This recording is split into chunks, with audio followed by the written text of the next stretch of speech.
ढेर सारा सब्सक्रिप्शन जो है वो करवा दीजिए और सभी से कहिए अपने जानने वालों से वो करें। और तो बस सब्सक्राइब कीजिए, अच्छे रहिए, खुश रहिए और मज़ा आता है आपसे बात करने में। और आज कई लोगों ने आप में से कहा था कि भंवरी देवी की कहानी जानना चाहते हैं, भंवरी देवी राजस्थान की।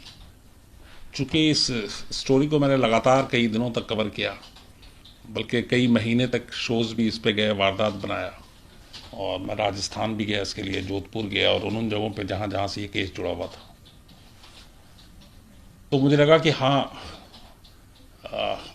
ये कहानी सुनानी चाहिए। और उसकी एक वजह और भी है, वो ये है कि आज 28 अगस्त है और भंवरी देवी जिस दिन गायब हुई थी वो 1 सितंबर था, मतलब अब से 3 दिन के बाद।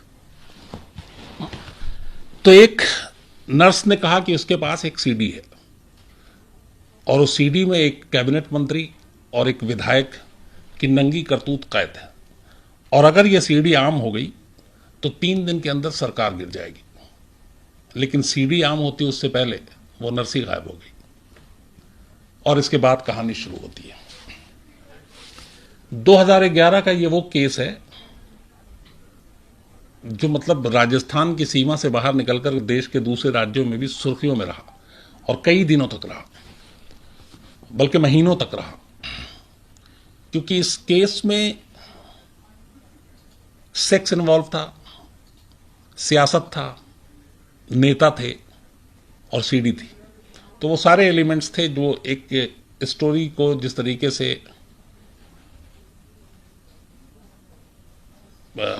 अखबारों में सुर्खियां बनती हैं, टीवी में सुर्खियां बनती हैं, हेडलाइंस बनती हैं, तो इसमें वो सारे एलिमेंट्स थे। करीब 7 साल पुरानी बात हो गई है, चूंकि 11 का मामला था। तो ये कहानी शुरू होती है जोधपुर से, बहुत खूबसूरत जगह है राजस्थान में। एक भंवरी देवी नर्स हुआ करती थी, उसकी उम्र थी उस वक्त 38 साल। जोधपुर के पास, जोधपुर से करीब 100-125 किलोमीटर दूर वो रहा करती थी, और नट बिरादरी से ताल्लुक था उसका। वो जो राजस्थान में नट बिरादरी बहुत फेमस है, तो उस घराने से वो आती थी। एक बहुत ही मामूली परिवार की थी और उसकी शादी हो चुकी थी, उसके बच्चे थे, और वो खुद एक नर्स का काम करती थी। और जो नर्स का काम करती थी वो जोधपुर से थोड़ी दूरी पे एक पैनन कस्बा है, पैनन, वहाँ पे एक सरकारी अस्पताल था, वहाँ उसकी नौकरी लगी थी। तो वो सरकारी मुलाजिम थी बतौर नर्स। करीब 7-8 हज़ार रुपये उसकी सैलरी हुआ करती थी। लेकिन नर्स होने के साथ साथ भंवरी देवी राजस्थानी एल्बम के लिए भी शूट करती थी, गाने वाने, और उस गाने में वो खुद भी आती थी, डांस करती थी। तो वो एल्बम में थी। इसके अलावा उसने अपनी बहुत सारी सीडियां बना रखी थी, सीडी जिसमें उसके सारे गाने और वो होते थे, और कुछ एक्टिंग वैक्टिंग भी थी। तो राजस्थानी गाने और सीडी के जरिए, वो अपनी एक्टिंग के जरिए, अब वो राजस्थानी फिल्मों की हीरोइन बनना चाहती थी। उसका सपना था, उसका ड्रीम था ये कि वो हीरोइन बने राजस्थानी फिल्मों की। और इसकी वजह से वो अक्सर अपने नर्स की जो ड्यूटी होती थी उससे दूर रहती थी। अब प्रॉब्लम यह था कि जिस पैनन कस्बे में ये सरकारी अस्पताल था, उस पूरे कस्बे में ये इकलौता अस्पताल था, और उस अस्पताल में ये इकलौती नर्स थी। अब भंवरी देवी चूंकि एल्बम में भी काम कर रही है, जयपुर भी जाना शूटिंग के लिए, बाकी चीज़ें, तो वो अक्सर अपनी ड्यूटी से गैर हाजिर रहा करती थी। तो ये अच्छा, उसकी गैर हाजिरी में और कोई नर्स होता नहीं था। तो गांव के लोगों ने और कस्बे के लोगों ने इसका विरोध किया, कंप्लेंट की सरकारी अफसरों से जाकर। तो कंप्लेंट इतनी ज़्यादा हो गई कि वहाँ के जो कलेक्टर थे उन्होंने भंवरी देवी को नौकरी से बर्खास्त कर दिया। ये बात है करीब 2009 की। तो कलेक्टर ने नौकरी से बर्खास्त कर दिया, और बस यहीं से शुरू होता है भंवरी देवी का पूरा खेल। जब उसको नौकरी से बर्खास्त किया गया तो सबसे पहले वो अपने जो इलाके के उसके एमएलए थे मलखान सिंह, उनके पास जाती है और मलखान सिंह को बताती है कि ऐसे ऐसे, पहला परिचय उसका होता है इस नौकरी के बर्खास्त होने के बाद नर्स की नौकरी से। तो वो मलखान सिंह को बताती है कि मुझे नौकरी से हटा दिया गया और कलेक्टर चाहे तो मुझे वापस रख सकता है, और आप चूंकि विधायक हैं तो आप कलेक्टर से कहें। अब भंवरी देवी चूंकि उसके बाद वो अपने बारे में भी बताती है कि मैं इसलिए गैर हाजिर रहती हूँ क्योंकि मुझे एल्बम बनाती हूँ, मैं गाने गाती हूँ, ये सारी चीज़ें थी। तो मलखान सिंह से उसकी जब पहली मुलाकात होती है तो उस मुलाकात के बाद मलखान सिंह जो विधायक थे वो उसको अपने साथ राजस्थान के कैबिनेट मिनिस्टर, जल संसाधन मंत्री उस वक्त जो हुआ करते थे, महिपाल मढेरना, तो उसके पास ले जाते हैं। मतलब जो विधायक मलखान सिंह है वो अब भंवरी देवी को नौकरी वापस बहाल कराने के लिए कैबिनेट मिनिस्टर महिपाल मढेरना के पास ले जाते हैं। उसके बाद बातचीत होती है। फिर थोड़े दिनों के अंदर अंदर कलेक्टर के पास फोन आ जाता है और कहा जाता है कि अब भंवरी देवी को वापस नौकरी पर रखिए। कलेक्टर, चूंकि अब मंत्री का फोन था, कलेक्टर मजबूर था, और वो कॉन्स्टिट्यूंसी भी मधेरना और मलखान की थी क्योंकि एक, तो भंवरी देवी वापस नौकरी पर बहाल हो जाती है। अब नौकरी पर बहाल हो जाती है, लेकिन ये जो नौकरी जिस तरीके से वापसी में जो बहाली हुई उसकी, उससे उसका मलखान सिंह के साथ एक रिश्ता बन जाता है, बहुत करीबी रिश्ता।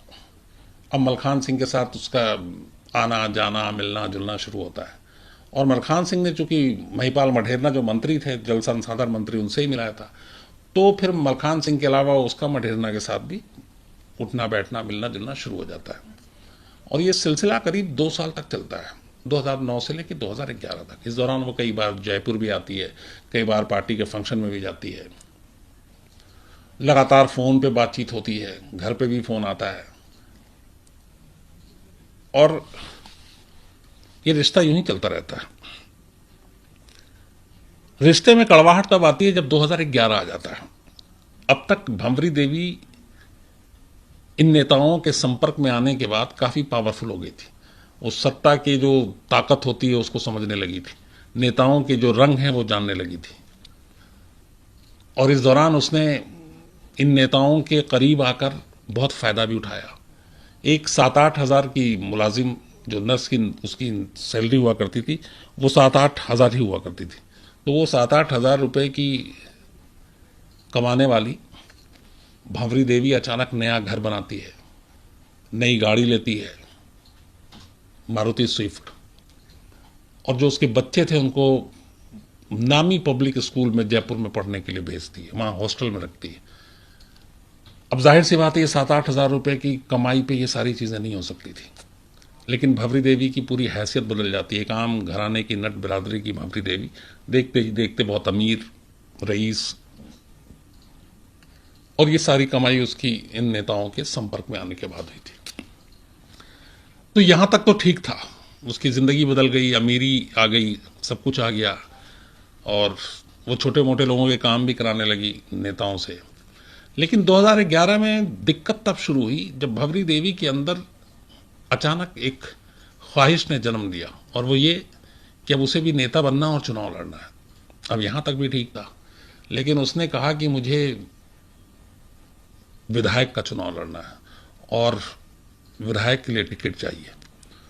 और मधेरना और जो विधायक थे जिनके ये संपर्क में थी, उन दोनों से ये इसने फोर्स करना शुरू किया कि हमें जो है वो टिकट चाहिए और मैं अब चुनाव लड़ूंगी। अब जाहिर सी बात है कि एक विधायक का टिकट दिलाना और वो भंवरी देवी को, इन दोनों के लिए इतना आसान नहीं था, और वो चाहते भी नहीं थे। तो वो शुरू में तो टालते रहे कि होगा, कोशिश करते हैं, पार्टी नेताओं से बात करते हैं, पर ये टालम टाली लंबा हो गया। और उसके बाद जब उसे लगा भंवरी देवी को कि ये लोग मलखान सिंह और मधेरना इसको बेवकूफ बना रहे हैं, तो फिर उसने एक चाल चली। उसने कहा ये टिकट ऐसे नहीं देंगे तो इनको ब्लैकमेल करते हैं। तो 2011 के आसपास जनवरी फरवरी में इसने कहना शुरू किया कि मेरे पास एक सीडी है, और उस सीडी में मलखान सिंह भी और मधेरना भी है, और वो सीडी दोनों में खुद भंवरी देवी है, और उनके एकदम अंतरंग संबंध के फोटो जो सीडी बनाई थी वो खुद भंवरी देवी ने बनाई। तो ये बात होती है, लेकिन वो लोग समझते हैं कि ये ऐसी बेवकूफ़ी की बात कर रही है, कुछ होगा नहीं। लेकिन इसकी इस तेवर के बाद मढेरना और मलखान सिंह अचानक भाबरी देवी से दूरी बना लेते हैं, और अब वो ना उससे फ़ोन पे बात करते हैं, ना उससे मिलते हैं। वो फ़ोन करती है तो मना कर देते हैं, घर पे आती है तो कहते हैं है नहीं, चूँकि जोधपुर में भी दोनों का घर था, तो अवॉइड करना दोनों को शुरू कर देते हैं। अब इसके बाद भाबरी देवी को लगता है कि ये दोनों अवॉइड कर रहे हैं, तो क्या करूं। तो एक दिन अचानक जोधपुर से जयपुर पहुंच जाती है। अब जयपुर में सरकारी बंगला था, कोठी था, मधेरना साहब का मंत्री थे, और ये बात है जुलाई 2011 की। भवरी जब देवी हर तरह से फ़ोन कर करके थक जाती है, सब कुछ करती है, तो वो सीधे कोठी पे पहुंच जाती है जयपुर में, कैबिनेट मिनिस्टर महिपाल मढेरना के, और वहाँ जाके वो मिलने की बात करती है। तो मढेरना उस दिन घर पे ही थे, लेकिन वो उसको अपने गार्ड से धक्के मार के कहते हैं बाहर कर दो, और उसको घर में घुसने नहीं देते, गेट के पास ही बात भेज दिया जाता है। जुलाई 2011 की बात थी। ये बात भवरी देवी को बहुत बुरी लगती है। उसके बाद वो वहाँ से सीधे बीजेपी पार्टी ऑफिस जाती है, और पार्टी ऑफिस में वो कुछ बीजेपी के बड़े नेताओं को पकड़ती है जो स्टेट लेवल के थे और कुछ वहाँ विधायक थे, और वो उनसे कहती है कि मेरे साथ मढेरना और जो विधायक है मलखान सिंह, उसने ऐसे ऐसे गलत किया और मेरे पास इन दोनों की सीडी, और मैं उस सीडी को आम कर दूंगी, तो इससे पार्टी को बहुत धक्का पहुंचेगा। अब वो लोग भी थोड़ा ये हुए, लेकिन ये बात जब उसने कहा वहां पार्टी ऑफिस में, तो कुछ मीडिया के लोग भी थे, उन तक ये बात पहुंची। अगले दिन मीडिया के जरिए ये बात पूरे स्टेट में फैल गई कि कैबिनेट मिनिस्टर और एक एमएलए की सीडी जो है वो आई हुई है, और वो भवरी देवी नाम की एक है, उसके पास है। तो अब जब ये बात फैली अगले दिन, तो पहली बार मढेरना और मलखान सिंह थोड़ा घबराए। उन्हें लगा कि अगर ऐसा होगा तो उनका पॉलिटिकल कैरियर खत्म हो जाएगा, वो बदनाम हो जाएंगे। फिर उन्होंने अचानक अपना रवैया बदला, भवरी देवी को फ़ोन किया, भवरी देवी से बात की, मिले, माफ़ी वाफ़ी हुई, और कहा कि ऐसा कुछ नहीं है, और फिर तीनों के बीच में रिश्ते ठीक हो गए। और भवरी देवी ने भी इसके बाद कुछ किया नहीं। जुलाई की बात है ये, 2011, सब कुछ सेट हो गया। बाद में पता चला कि असल में सब वो समझौता ऐसे नहीं हुआ था कि दोनों पक्ष मान गए थे। मढेरना और मलखान सिंह ने भवरी देवी को इस सीडी को देने के एवज में, सीडी को आम न करने के एवज में 60 लाख रुपए में सौदा डील हुआ। ये हुआ कि तुम सीडी दोगे, हम तुम्हें 60 लाख रुपए देंगे। उसके बाद ये सौदा होने के बाद एक टाइम फिक्स हुआ कि इतने दिन में पैसे देंगे, और भवरी देवी ने भी कहा कि मैं तुम्हें सीडी दे दूंगी, और भवरी देवी वापस जोधपुर चली जाती है अपने घर। लेकिन वो वापस आने के बाद से थोड़ी सी अलर्ट हो जाती है, क्योंकि उसे लगता है कि ये नेता उसके साथ अब कुछ कर सकते हैं, उसे मार सकते हैं। तो घर से बहुत कम बाहर निकलती थी, बिना किसी जानकार को साथ लिए वे घर से बाहर नहीं जाती थी। तो ये सारी चीज़ें चलती रही। इसी दौरान जब वो घर लौटी, तो उसके पास जो मारुति स्विफ्ट कार थी, ये कार भी ये कहते हैं कि मढेरना ने ही उसे दिलाया था। तो वो कार, वो मलखान सिंह के भांजे, एक भांजा था सोहनलाल बिश्नोई, जुलाई 2011 में वो कार जो विधायक मलखान सिंह और उसके भाई सोहनलाल को 4.5 लाख रुपए में बेच देती है। तो वो कार खरीदने के बाद सोहनलाल उसे 50,000 रुपये पेशगी देता, और 4 लाख रुपए वो कहता हम इतने दिनों में दे देंगे। ये बात आई गई हो गई। इसके बाद अचानक 1 सितंबर 2001 को सोहनलाल भवरी देवी को फोन करता है और कहता है कि वो कार के पैसे और वो जो 60 लाख रुपए की डील हुई थी, वो पैसे लेने के लिए वो बाहर निकले घर से और उससे मिले। अब भवरी देवी 1 सितंबर 2001 को सोहनलाल के फोन पर जहां वो बुलाता है वहां के लिए निकल जाती है।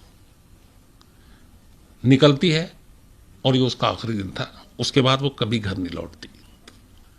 अब एक के बाद 2 सितंबर आता है, 3 सितंबर आता है, 4 सितंबर आता है, लेकिन भवरी देवी घर नहीं लौटती। 12 दिन गुजर जाते हैं। 12 दिन में अभी तक कोई पुलिस रिपोर्ट नहीं, कुछ नहीं, और भवरी गुम। अब भवरी देवी का जो पति है अमरचंद, अमरचंद भी 12 दिन तक खामोश है, क्योंकि ऐसा हुआ था कि कई बार भवरी देवी जयपुर जाती थी या कहीं और इन नेताओं के साथ, तो कई कई दिनों बाद लौटती थी। उसके बच्चे हॉस्टल में थे जयपुर में, और यहाँ फिर वो शूटिंग वूटिंग पे जाती थी एल्बम, तो ये एक नॉर्मल सी बात थी।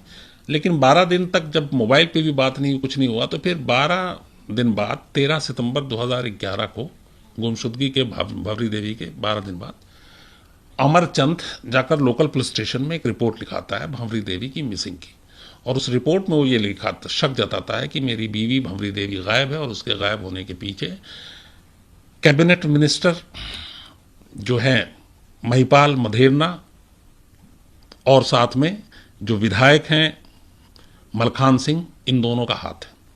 ये बाकायदा वो रिपोर्ट में लिखा था। जैसे ये एफआईआर लिखी जाती है, मीडिया में लीक होती है, हड़कंप मच जाता है। एक भंवरी देवी गायब, उस पर से नाम एक मंत्री का, एक विधायक का, और ये भंवरी देवी वो जो जयपुर में आई थी 1 महीने पहले और आकर कहती है कि उसके पास एक सीडी है, और वो सीडी अगर लीक कर दी तो 3 दिन में सरकार गिर जाएगी। तो जाहिर सी बात है सारी कड़ियाँ एक दूसरे से मिल रही थी। अब मामला हाई प्रोफाइल था, विपक्ष ने भी आवाज़ उठाना शुरू कर दिया, पूरे जयपुर में हंगामा होने लगा, पॉलिटिकल नेताओं के बीच में जुबानी जंग शुरू हो गई। लेकिन मधेरना और मलखान लगातार इन चीज़ों से मना करते रहे। पुलिस के ऊपर दबाव, फिर ये हुआ कि पुलिस ईमानदारी से जांच नहीं करेगी क्योंकि स्टेट के मंत्री का मामला है, तो फिर राजस्थान सरकार को मजबूरी में आकर इस केस को सीबीआई को सौंपना पड़ा। तो पुलिस से लेकर इस केस को सीबीआई को दे दिया गया। अब सीबीआई ने जब जांच अपने हाथ मिली तो उसने सबसे पहले ये देखा कि शुरुआत जो की कि आखिर ये भंवरी देवी है क्या। तो उसने उसके गांव से शुरुआत की।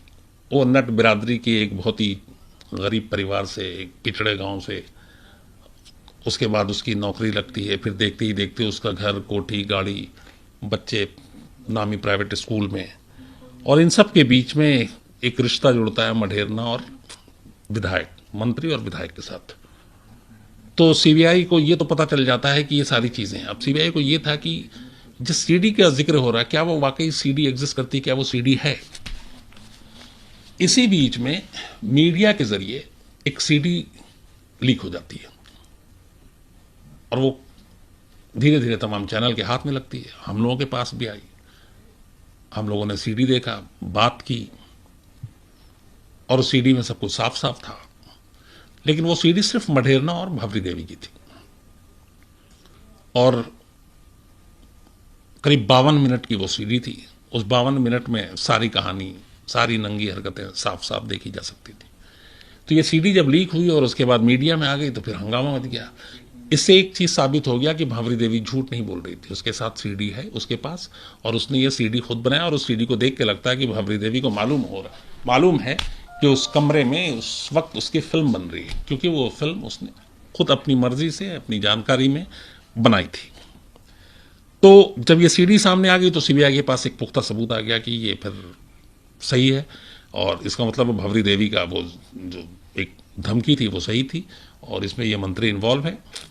और चूंकि सीडी के बाद से अब वो गायब है तो शक सीधे सीधे मंत्री पे है। तो सीबीआई ने फिर जबरदस्त, चूंकि एक तो दबाव भी चल रहा था,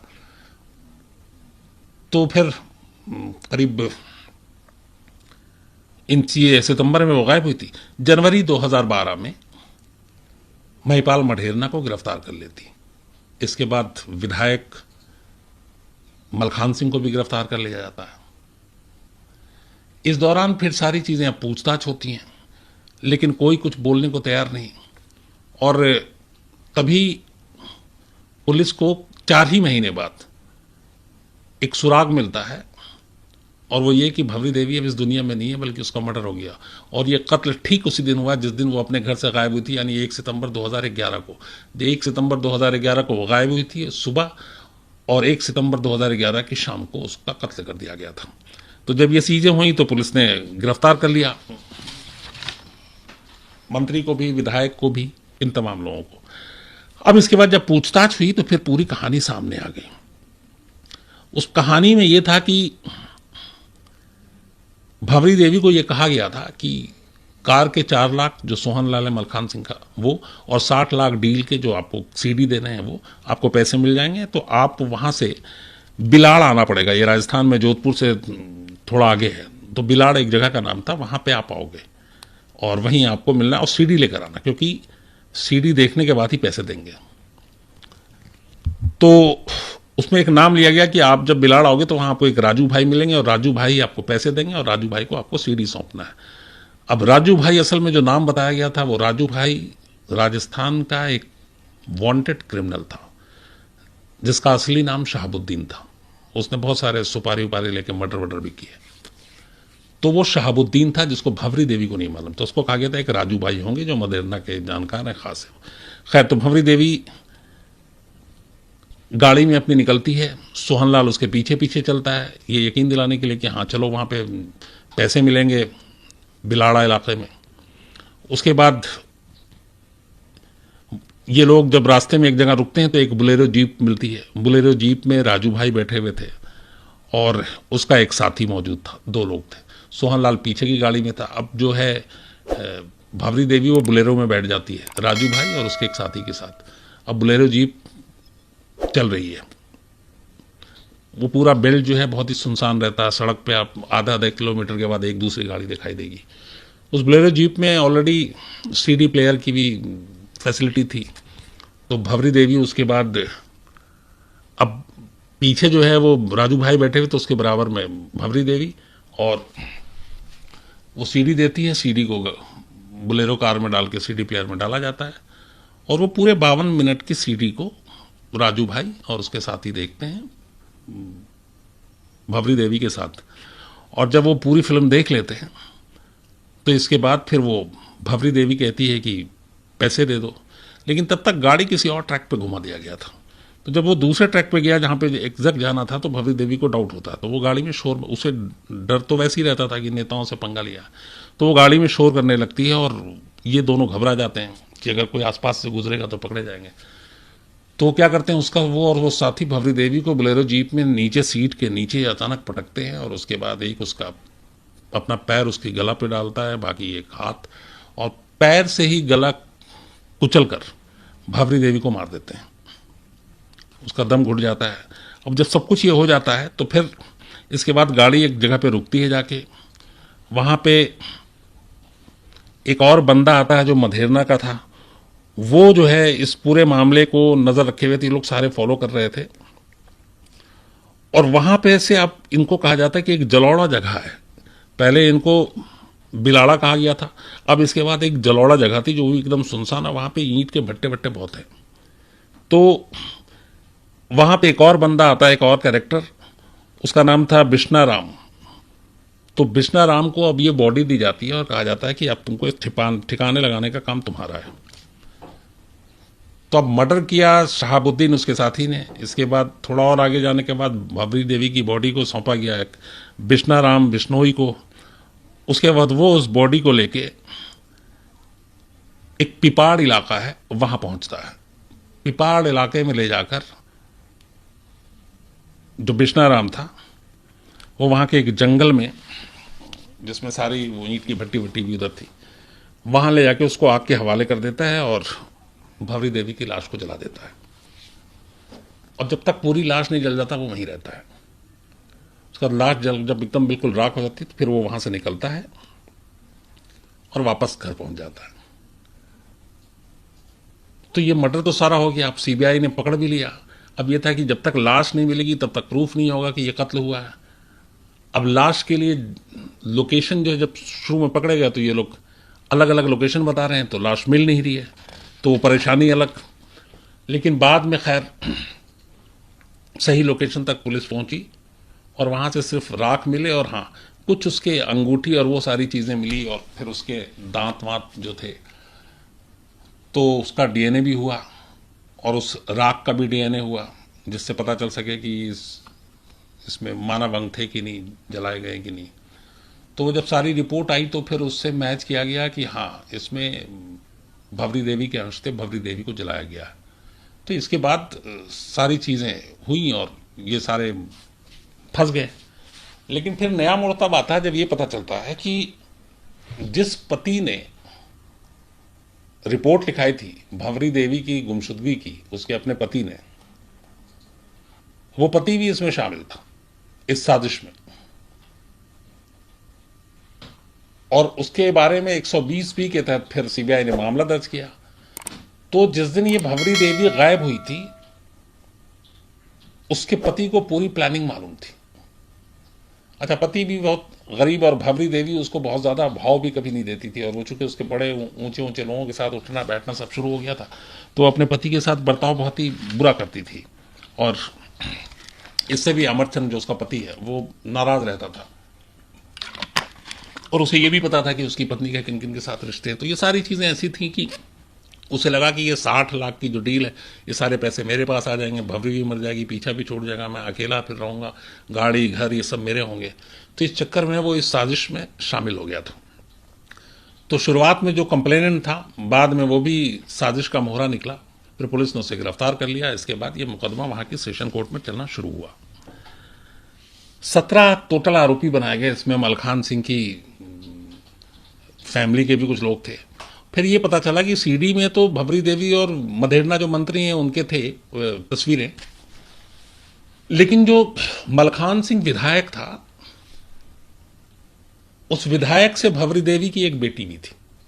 और भवरी देवी ने ये चीजें उस वक्त, ये जो मलखान सिंह को ब्लैकमेल कर रही थी, वो यही कर रही थी कि मैं सबको बता देंगे, तुम्हारे घर में ही बता दूंगी कि तुमसे मुझे मेरी एक बेटी भी है।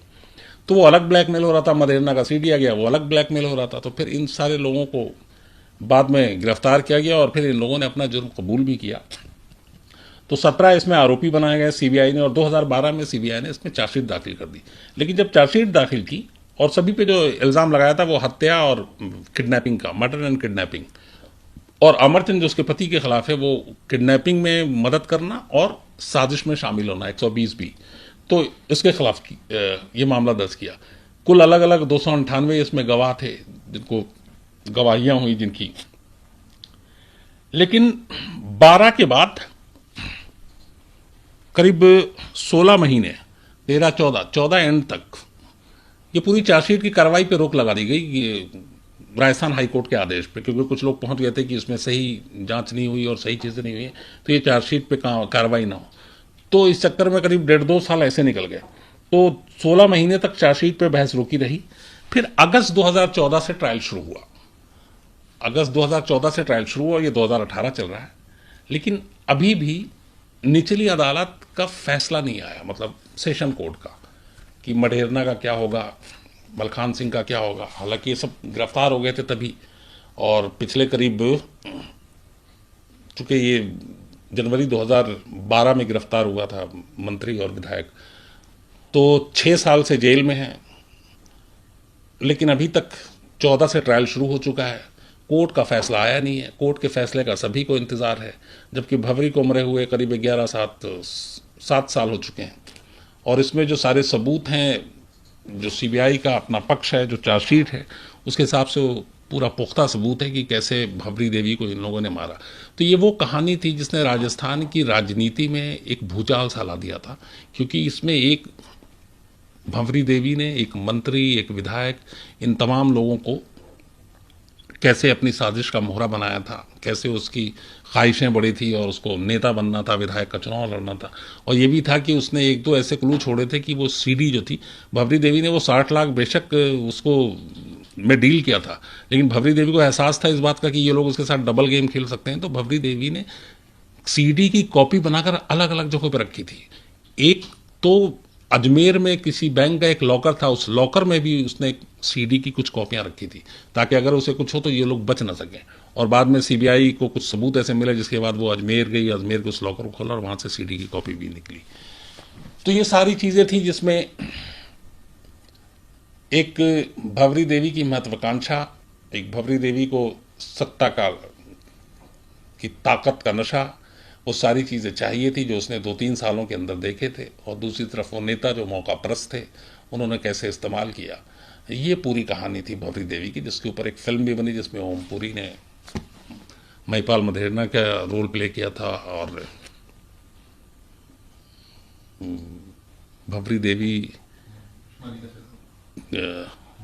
मलिका सहरावत ने भवरी देवी का रोल प्ले किया था।